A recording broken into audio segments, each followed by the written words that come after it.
Bonne nuit à tous. Je suis la conteuse et je suis là pour vous aider à vous endormir avec ces histoires effrayantes de mon enfance. Alors avant de commencer, abonnez-vous à la chaîne et aimez la vidéo. J'aimerais savoir d'où vous venez et à quelle heure vous regardez cette vidéo, alors n'hésitez pas à laisser un commentaire. Quand vous serez prêt, installez-vous confortablement et détendez-vous. Je n'ai plus jamais voulu jouer à cache-cache après ça. J'avais 9 ans quand c'est arrivé, et il y a des souvenirs qui ne s'effacent jamais. C'était un après-midi d'été, et j'étais chez un ami. Il s'appelait Nick. Nous étions allongés sur le canapé devant la télé quand Nick est entré, tout excité, me demandant de jouer à cache-cache, mon jeu préféré. Ses parents étant partis, nous avions toute la maison pour nous, ce qui signifiait plus de cachettes. Alors que Nick commençait à compter, j'ai couru à l'étage et suis arrivé devant la petite porte du grenier avec un cordon qui pendait. Au lieu d'une échelle escamotable, la porte avait des poignées horizontales. J'ai donc attrapé le cordon et tiré de toutes mes forces. Le grenier n'était rien de plus qu'un espace très étroit, à peine assez grand pour moi. J'ai donc dû ramper comme une chenille pour y entrer.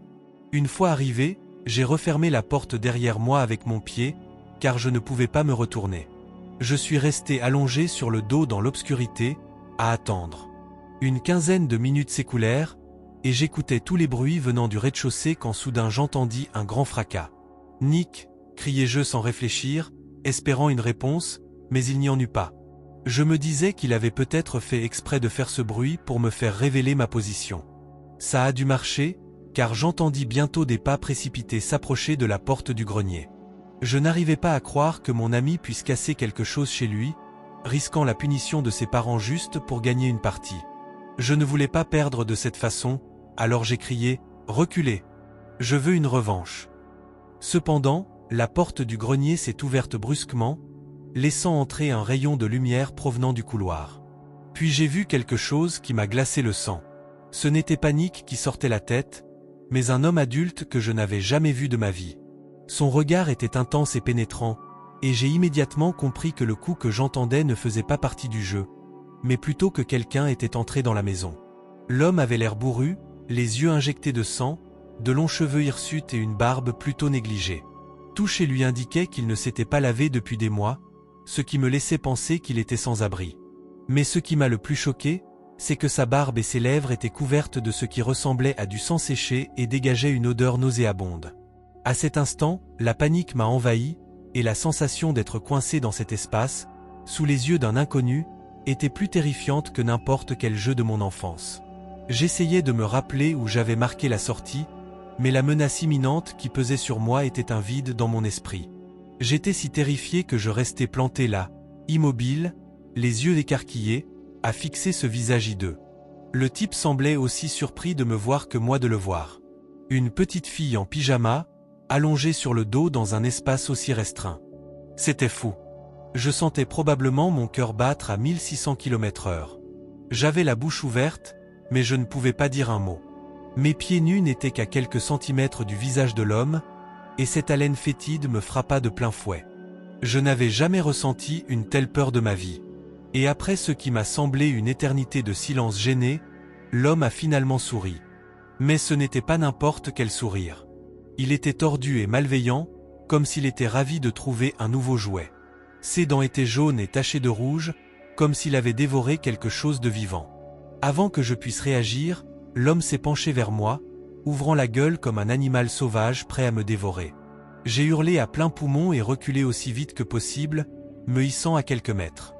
Puis j'ai entendu un claquement au moment où il essayait de me mordre. Il l'a manqué de peu, mais il n'a pas abandonné. Il a essayé de me mordre encore et encore, comme une proie juteuse. Il n'y avait pas assez de place pour s'échapper. Et même si l'homme ne pouvait pas entrer complètement, la porte du grenier étant trop étroite, mes jambes étaient à portée de sa bouche. Chaque fois qu'il ouvrait sa bouche répugnante, j'étais prise de panique. Je pleurais en le regardant essayer de me dévorer vivante. La situation était désespérée. Il n'y avait aucune issue, juste cette porte bloquée et moi coincé dans un coin. La seule issue était la porte par laquelle j'étais entré, et ce fou m'en empêchait. J'étais maintenant enfermé par ce fou, coincé dans un espace où je ne pouvais même pas m'asseoir. Je ne pouvais que bouger la tête et donner des coups de pied en avant, mais j'avais tellement peur que je n'osais même pas donner un coup de pied à ce monstre. Si je faisais ça, au mieux je risquais de lui faire du mal, au pire je lui donnerais une raison de plus de m'attaquer. Je n'avais rien autour de moi qui puisse me servir d'arme. J'étais complètement sans défense. Après quelques minutes qui m'ont semblé des heures, à le voir hurler et me mordre, j'ai entendu les sirènes de police dehors. Juste après, des pas lourds ont retenti dans les escaliers, et j'ai vu 3 policiers plaquer l'homme au sol, tandis qu'un 4e m'aidait à sortir du grenier et me portait rapidement dehors, où mon ami Nick m'attendait déjà. Heureusement, il était indemne, alors. Le sang dans la barbe de cet homme devait provenir d'un animal qu'il avait chassé dehors, ou quelque chose comme ça, du moins il l'espérait. Il s'avéra que Nick avait entendu le bruit du verre et vu l'homme entrer par une fenêtre. Il s'est donc caché derrière le comptoir de la cuisine et n'a pas hésité à appeler la police avec le téléphone qui se trouvait là lorsque l'inconnu est monté au grenier. Sans Nick, je ne serais probablement pas là à vous raconter ça. Je suis content de savoir que ce fou est enfermé depuis un moment, mais je n'oublierai jamais ce sentiment d'impuissance, allongé dans cet espace confiné avec un véritable cannibale essayant de me dévorer. Quand j'avais seulement 9 ans, c'était un véritable cauchemar, et j'ai encore du mal à gérer les petits espaces. Je vivais avec ma famille dans une petite ville de l'Ohio. Mon frère aîné et moi restions presque tout le temps à la maison. Dès notre arrivée, ma mère a instauré une sorte de règle inviolable à la maison. Au bout d'un certain temps, elle prenait nos téléphones portables et les cachait dans le coffre-fort. Un coffre dont ni mon frère ni moi n'avions la combinaison, elle seule la connaissait. Cela, disait-elle, nous permettait de garder les pieds sur terre et de ne pas rester aliénés toute la journée dans un monde virtuel. Même si cela nous paraissait absurde et arbitraire, c'étaient les règles de papa et maman, et nous ne pouvions donc pas y faire grand-chose. Nos grands-parents habitaient la même rue, et mon arrière-grand-mère vivait dans une petite maison qu'ils avaient construite sur le même terrain pour qu'elle se sente plus indépendante. Mais ils seraient toujours là pour s'occuper d'elle. Nos parents nous ont dit qu'ils allaient prendre de mes nouvelles, car ils étaient absents ce jour-là.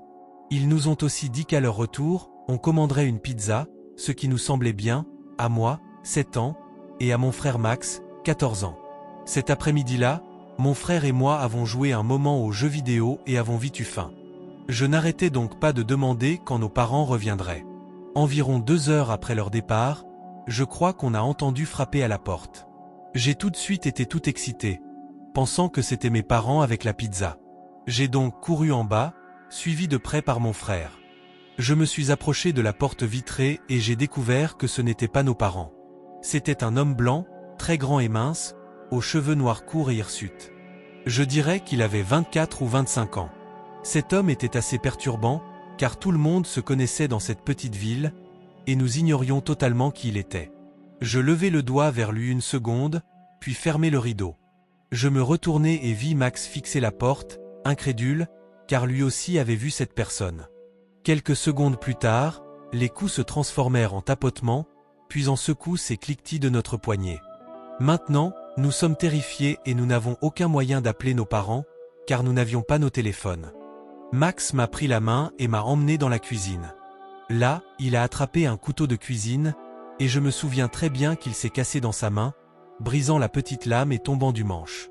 À l'époque, pour une raison inconnue, notre cuisine était très délabrée. Beaucoup d'ustensiles rouillés et d'objets emmêlés, et il y avait toutes sortes d'objets cassés et usés. Cependant, comme nous n'avions pas grand-chose à nous mettre sous la dent. Pour nous défendre, nous nous sommes cachés dans la buanderie et nous sommes serrés dans les bras, tout en entendant encore frapper à la porte. Les coups ont continué pendant environ 5 minutes, mais nous avons eu l'impression que cela durait des heures. Puis, dans un moment de panique totale, nous avons entendu la porte d'entrée s'ouvrir. Une chose que je peux dire à propos de mon frère, c'est qu'il a toujours été prêt à me protéger à tout moment. Alors, dans cette situation, il était prêt à bondir sur quiconque était là et à le poignarder avec ce couteau immonde juste pour me défendre. Cependant, ce n'était pas le type flippant du moment, mais à notre grand soulagement. C'était ma mère au coin de la rue, avec 2 boîtes de pizza et du soda. Elle se demandait probablement pourquoi ses 2 enfants étaient dans ce coin, le visage couvert de larmes, sur le sol. À ce moment-là, nous nous sommes levés et avons couru lui raconter l'histoire de l'homme que nous avions vu dehors. Mais nous avons été accueillis par des rires, puis nous avons vu mon père dehors en train de lui parler. Il a dit qu'il se renseignait sur l'achat d'une voiture en panne qui était restée dans l'allée pendant quelques mois. Apparemment, il était mécanicien. Ma mère s'est sentie très mal, mais elle a trouvé la situation un peu amusante. Apparemment, elle est sortie et a raconté à l'homme ce que nous lui avions dit, et il a dit qu'il se sentait vraiment mal de nous avoir fait peur. Ils nous ont ensuite serrés dans leurs bras et ont promis que les téléphones qu'ils avaient enfermés ne nous seraient pas rendus à leur retour. J'ai passé le reste de la soirée à manger de la pizza avec de la sauce soja noyée. Quelque chose me tracassait encore, car même si, enfant, je n'en étais pas sûr, je sentais que quelque chose clochait.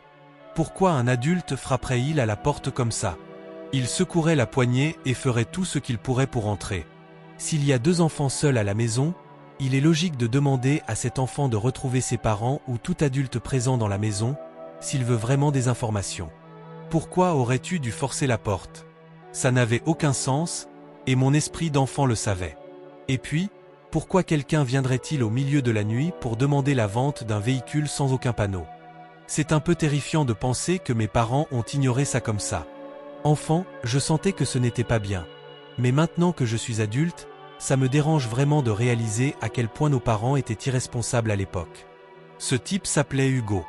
Hugo est revenu à la maison plusieurs fois cette semaine-là pour inspecter cette vieille voiture cabossée. La première fois, nos parents étaient à la maison, alors il a soulevé le capot et s'est glissé dessous.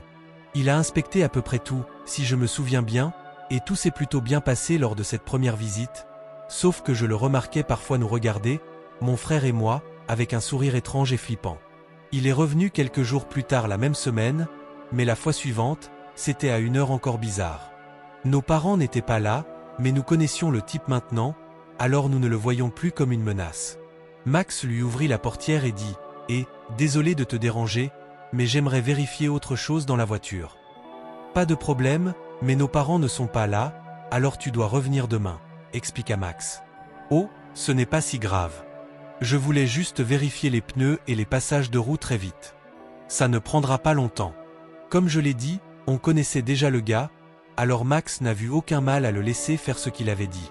Puis il a fermé la porte, et par la fenêtre du salon, nous l'avons regardé retourner à sa voiture. Une autre vieille bagnole qui semblait tomber en ruine. Hugo est monté dans sa voiture, s'est dirigé vers l'autre bagnole qu'il voulait acheter et a fait exactement ce qu'il avait dit. Au bout de quelques minutes, lassés, nous avons quitté la fenêtre pour poursuivre notre travail. Cependant, il fit quelque chose d'étrange qui attira immédiatement notre attention. Il se retourna et marcha droit vers la maison, prenant des photos de l'extérieur. Il prit des photos des côtés, de la façade et du 2e étage, puis se dirigea vers le jardin. C'est alors qu'il remarqua que nous regardions par la fenêtre, les yeux écarquillés. Il rangea l'appareil photo et fit un signe de la main en direction de la porte d'entrée, comme pour nous suggérer de nous y retrouver. Max, qui ne lui faisait absolument pas confiance, est venu me dire de rester près du téléphone au cas où quelque chose arriverait. Il a composé le numéro de papa pour que je n'ai qu'à appuyer sur le bouton d'appel. Puis il m'a dit d'écouter ces signaux pour pouvoir appeler les secours si nécessaire, puis papa.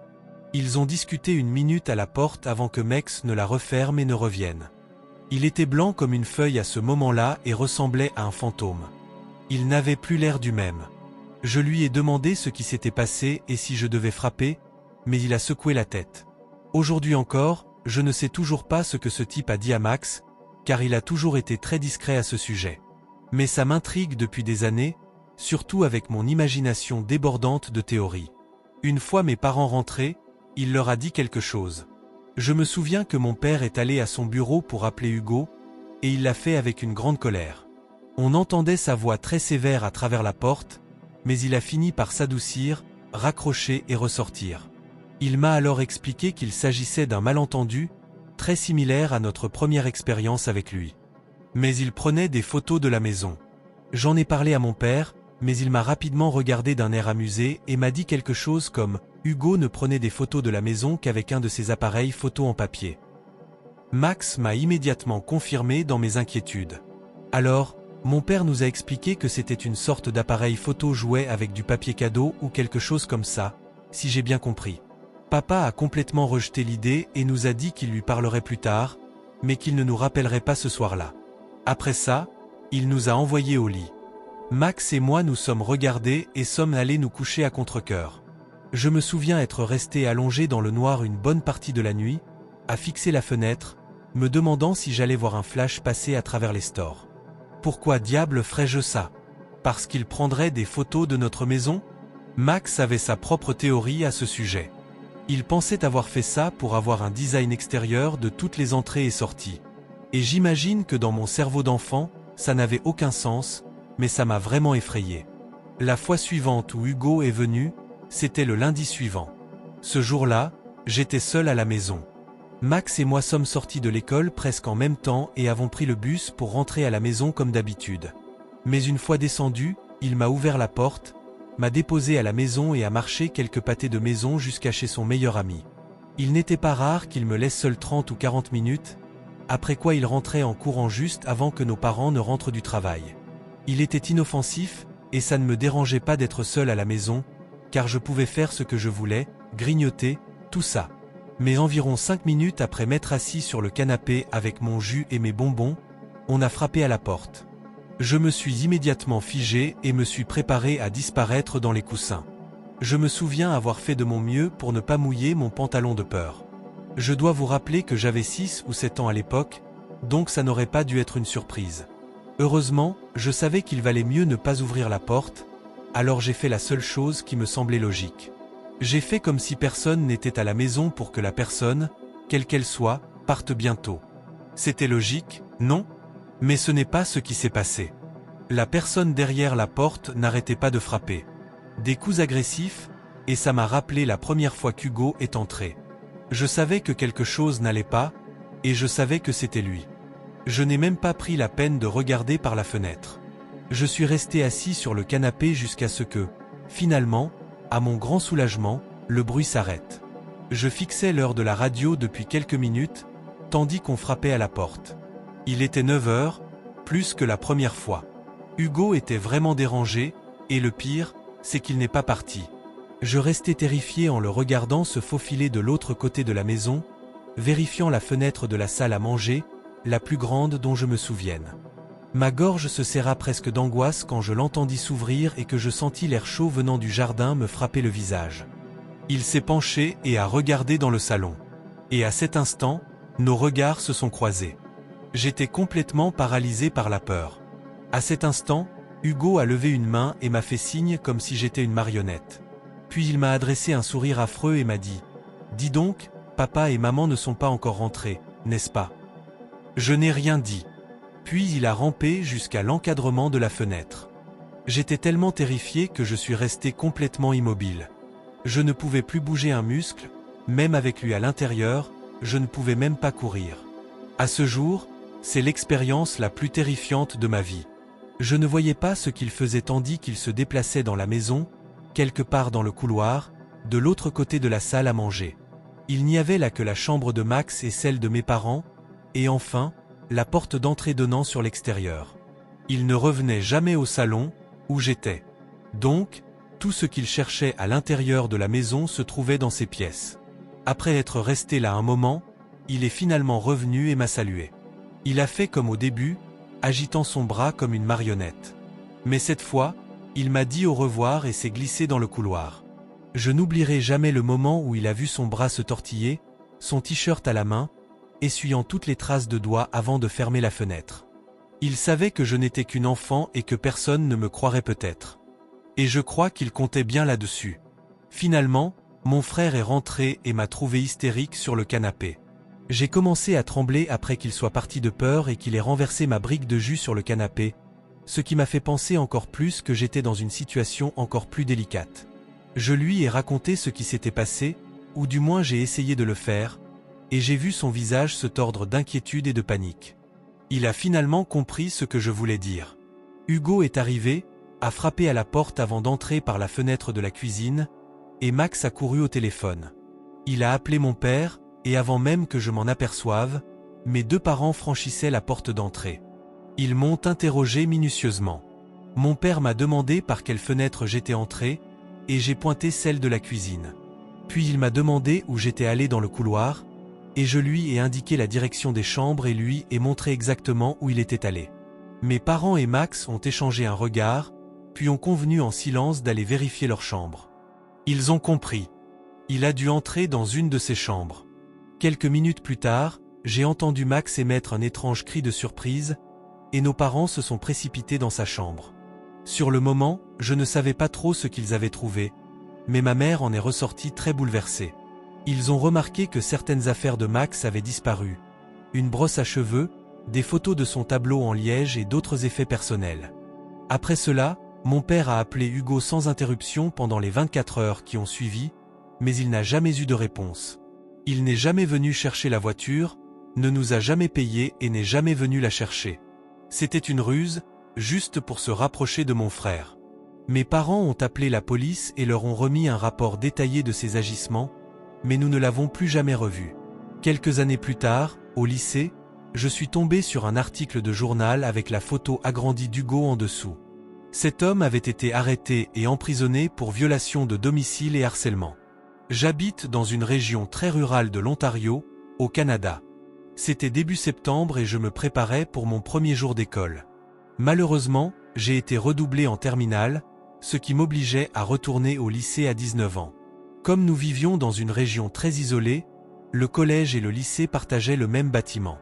J'avais une salle d'études pendant le premier cours, et en entrant, j'ai remarqué un nouvel élève de l'autre côté de la salle. Il s'est démarqué car, comme je l'ai dit, c'était une communauté assez petite. Je me suis donc approché de lui et je me suis présenté. Nous nous sommes serrés la main, et il m'a dit qu'il s'appelait Chester. Apparemment, il venait d'emménager dans le quartier, et en Canadien amical et hospitalier que je suis, je lui ai montré l'école et la salle de classe où se tiendrait son prochain cours. En lui faisant visiter les lieux, j'ai remarqué qu'il semblait un peu dépaysé. Il a commencé à me poser des questions qui semblaient anodines au premier abord, comme depuis combien de temps j'étais là ou où se trouvait telle salle de classe. Mais ensuite, il a commencé à me poser des questions bien trop étranges, comme me demander mon adresse, mon numéro de téléphone et mon Snapchat. Oui, c'est aussi étrange que ça en a l'air. J'ai été complètement surprise, et je ne lui ai évidemment pas donné mon adresse ni mon numéro de téléphone. Mais je me suis dit que ça ne pouvait pas faire de mal de lui donner mon Snapchat. Mais c'était une décision que j'allais regretter plus tard. À la fin de la journée, j'avais cours d'anglais. Il n'y avait que 9 élèves. Dès mon arrivée, j'ai pris ma place habituelle au deuxième rang. C'est là que j'ai regardé derrière moi et que j'ai aperçu Chester. Il ne l'a pas remarqué tout de suite, trop occupé à se rouler des pelles avec un sandwich. J'étais abasourdi. C'est la chose la plus bizarre et la plus dégoûtante que j'ai jamais vue. Chester a levé les yeux et c'est là qu'il a réalisé que j'étais là. Imaginez-vous assister à un procès pour meurtre et que l'accusé se retourne et vous regarde droit dans les yeux. Cela devrait vous donner une idée de mon malaise. Il m'a alors fait signe de m'approcher, mais le cours allait commencer, alors je l'ai ignoré. 5 minutes plus tard, j'ai levé les yeux de mon livre et j'ai remarqué que Chester me fixait. Son regard était prédateur. Il devait me voir comme le prochain sandwich qu'il allait dévorer. Il m'a fait signe de m'approcher, mais je n'y ai pas prêté attention. Je reconnais un individu bizarre quand j'en vois un, et celui-ci avait vraiment l'air d'un spécimen exotique. Je l'ai donc ignoré et j'ai continué à lire mon livre. Puis mon téléphone a sonné. J'ai regardé l'écran et j'ai réalisé que c'était un message Snapchat. Et bien sûr, il venait de Chester. Le message disait « Suivez-moi ». Suivez-le. Où suis-je censé le suivre et pourquoi? On est en plein cours, ai-je répondu. À ce moment-là, Chester s'est levé de son bureau et a demandé à la prof s'il pouvait utiliser les toilettes. Elle a hoché la tête, puis il est sorti dans le couloir. Je voulais comprendre pourquoi elle voulait que je le suive. Alors, au bout de 5 minutes environ, j'ai demandé à la prof si je pouvais aussi utiliser les toilettes. Elle hocha de nouveau la tête, puis je quittai la salle de classe. En sortant dans le couloir, j'aperçus Chester à une quinzaine de mètres, marchant très lentement. Ce type était vraiment bizarre. Je restai à distance pour qu'il ne se rende pas compte de ma présence, mais il s'engagea dans le couloir qui menait à des débarras et au sous-sol. Je le vis ouvrir une porte et la refermer derrière lui. Un peu confus, je me suis dirigé vers la porte par laquelle il était entré et j'ai reconnu l'entrée du sous-sol de l'école. Oh non! Impossible de le suivre, c'est sûr. Je me suis retourné, j'ai marché tranquillement et je suis retourné dans la salle de classe. Quand je me suis rassis, mon téléphone a sonné à nouveau. Pourquoi n'es-tu pas allé au sous-sol? Bon, j'étais complètement paniqué, mais sérieusement, qu'est-ce qui n'allait pas avec ce type? J'ai pensé qu'il valait mieux aller droit au but et tout avouer. Alors je lui ai envoyé un texto. Écoute, fiche-moi la paix, tu me fous la trouille. Puis je l'ai bloqué. De retour à la maison ce jour-là, j'ai immédiatement commencé mes devoirs, et quand j'ai fini, il était environ 23 heures. Ce soir-là, j'étais seul à la maison, car mes parents étaient partis pour leur anniversaire et ne reviendraient pas avant 2 jours. Je rangeais toutes mes affaires quand j'ai reçu une nouvelle notification Snapchat. Quelqu'un m'avait ajouté comme ami, mais c'était sur un compte appelé « Pourquoi n'es-tu pas allé au sous-sol ?» Je savais que c'était Chester, alors je l'ai bloqué. Moins de 30 secondes s'étaient écoulées.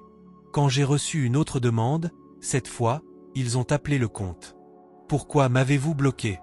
J'ai bloqué celle-là aussi, puis une autre est arrivée, et cette fois, c'était encore plus sinistre. « Ouvrez-moi la porte. » Suivi d'une courte vidéo de ma porte d'entrée.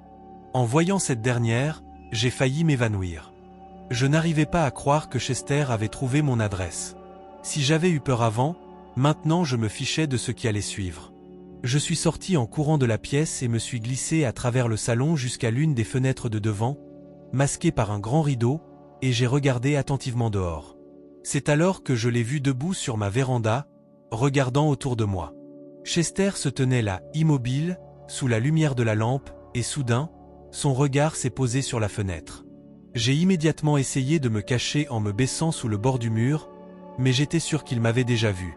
Mon cœur battait fort et j'ai soudain senti un frisson me parcourir l'échine. À cet instant, j'ai su qu'il fallait agir vite. Sans bruit, je me suis éloigné de la fenêtre et je suis allé dans ma chambre. J'ai attrapé mon téléphone et j'ai immédiatement composé le 911. Alors que j'attendais que quelqu'un réponde, j'ai entendu un grand bruit provenant de la porte d'entrée. Je me suis immédiatement tendu. Je savais que ce n'était qu'une question de temps avant qu'il essaie d'entrer par effraction, mais par chance, l'appel a abouti. J'ai alors rapidement expliqué ma situation au répartiteur et lui ai donné mon adresse. Il m'a dit que la police était déjà en route. J'ai essayé de garder mon calme, mais c'était difficile. À chaque seconde qui passait, je sentais que ce psychopathe se rapprochait, et je ne me trompais pas. À ce moment-là, j'ai entendu des pas monter l'escalier. Paniqué, j'ai couru vers la porte, j'ai manipulé la poignée pour m'assurer qu'elle était verrouillée. Puis je me suis caché au seul endroit qui me venait à l'esprit, sous le lit, et je me suis recouvert d'une couverture. J'ai entendu les pas de Chester s'approcher de ma chambre, et soudain, c'est arrivé si vite que je ne l'ai pas vu venir. J'ai entendu un coup sec et fort, puis la porte s'est ouverte. Je me suis couvert la bouche avec les mains pour ne pas crier et j'ai essayé de contrôler ma respiration, mais c'était encore plus dur que de crier. Il a ouvert la porte de ma chambre d'un coup de pied. Comme ça. Puis il est entré, et je l'ai entendu bouger dans la pièce, mais c'était un silence complet. Je n'entendais que ses pas et le bruit de ses tiroirs et de son placard. Puis il s'est arrêté juste à côté de mon lit, et j'ai entendu sa respiration haletante. À cet instant, j'ai fermé les yeux et prié pour que la police arrive bientôt. J'étais sûr qu'ils regarderaient sous le lit, et Dieu sait ce qui pourrait arriver. Je ne savais même pas quelles étaient leurs intentions. Soudain, on a frappé fort à la porte d'entrée et Chester a sursauté. Je l'entendais jurer à voix basse, puis il est sorti en courant de ma chambre. Puis j'ai entendu des coups et des cris, puis le silence. Quand j'ai enfin trouvé le courage de sortir de sous mon lit, j'ai vu 2 policiers entrer dans ma chambre, et c'était comme voir Jésus-Christ debout devant moi. Je respirais fort tandis qu'ils m'aidaient à me relever. Ils m'ont emmené au salon, où ils ont confirmé avoir arrêté Chester. Ils l'ont fait alors qu'il tentait de s'échapper par le jardin. Apparemment, il avait tenté de s'échapper par la fenêtre, mais était tombé et s'était tordu la cheville. Le lendemain, après l'école, je suis allé au bureau du directeur pour dénoncer Chester. Honnêtement, je pense qu'il représentait une menace autant pour moi que pour les autres élèves. Mais voici le plus effrayant. Mon directeur m'a dit qu'il n'y avait pas de nouvel élève nommé Chester, ce qui signifie qu'il a dû s'infiltrer dans l'école et se fondre parmi les autres élèves. Le pire, c'est qu'aucun membre du personnel n'a pris la peine de confirmer s'il était bien un nouvel élève. Heureusement, il n'a plus jamais revu personne. Il a probablement déménagé dans une autre ville dès sa sortie. J'aurais aimé qu'il le fasse. Musique quand j'étais enfant, mes parents ont acheté une belle propriété située dans un village pittoresque au pied d'une montagne. C'était une magnifique cabane à 2 étages entourée d'une grande forêt. Nous y étions déjà allés à 2 reprises, et mes parents étaient tellement enchantés qu'ils mouraient d'envie d'y acheter une maison. Et par coïncidence, l'occasion s'est présentée juste au moment où j'allais fêter mes 11 ans. Alors, quoi de mieux pour fêter ça qu'un week-end agréable dans notre nouvelle maison de montagne? Heureusement, ce vendredi était un jour férié, donc c'était parfait. À notre arrivée, j'ai été émerveillé par la beauté de la maison et le cadre spectaculaire. Elle était littéralement au pied de la montagne, c'était donc notre jardin. C'est pourquoi j'ai eu une idée géniale. J'ai dit à mes parents que je voulais camper dehors pour le week-end, car j'avais un endroit idéal pour planter ma tente.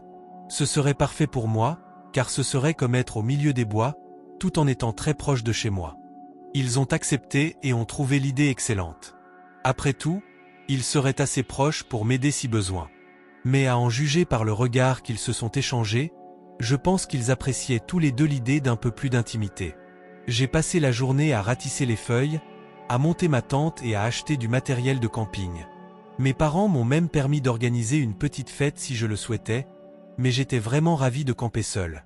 C'était une de ces choses que j'avais toujours voulu faire, mais je pensais ne pas en avoir l'occasion avant d'être plus âgé, alors j'étais très heureux.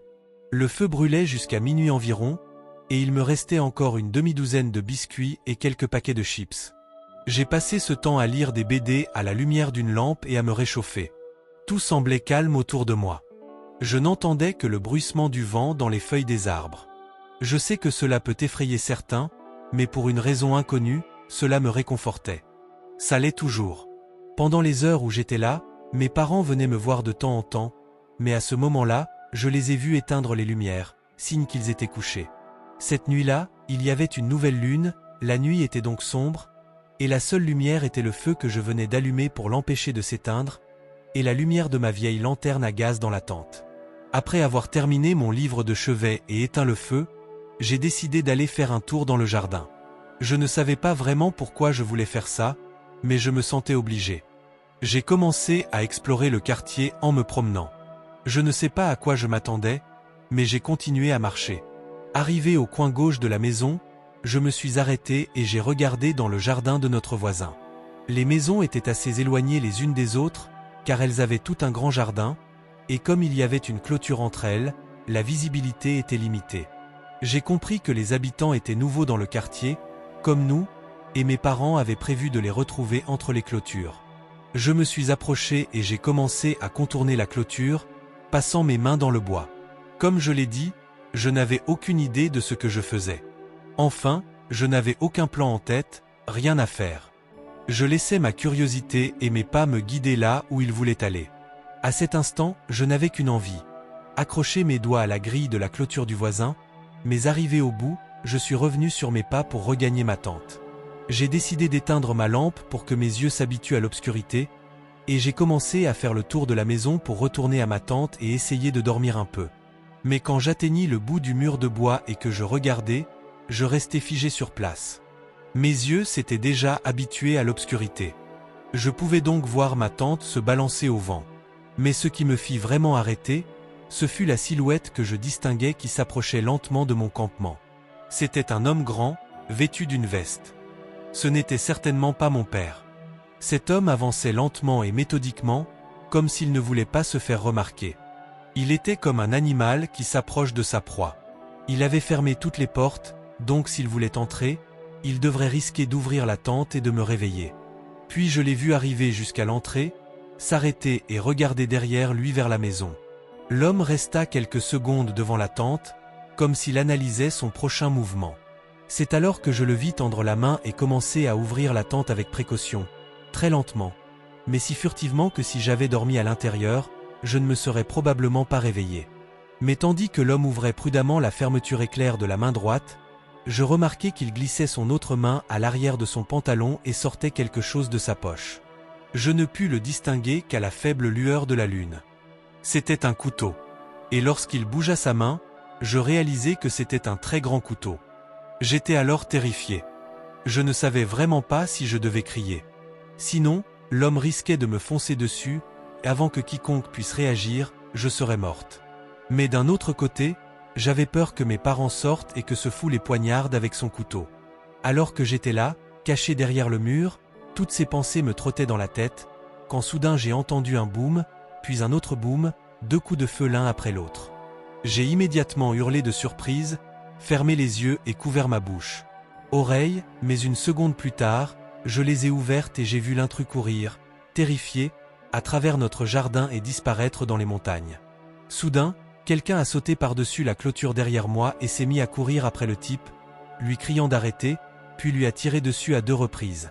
Tout est allé trop vite. Un instant plus tard, j'ai vu l'homme armé qui traversait les bois. C'était un homme d'âge mûr, corpulent, vêtu d'un pantalon de pyjama et d'une robe ouverte. Il s'est dirigé droit vers ma tante et s'est mis à m'appeler. « Petit, petit, ça va ?»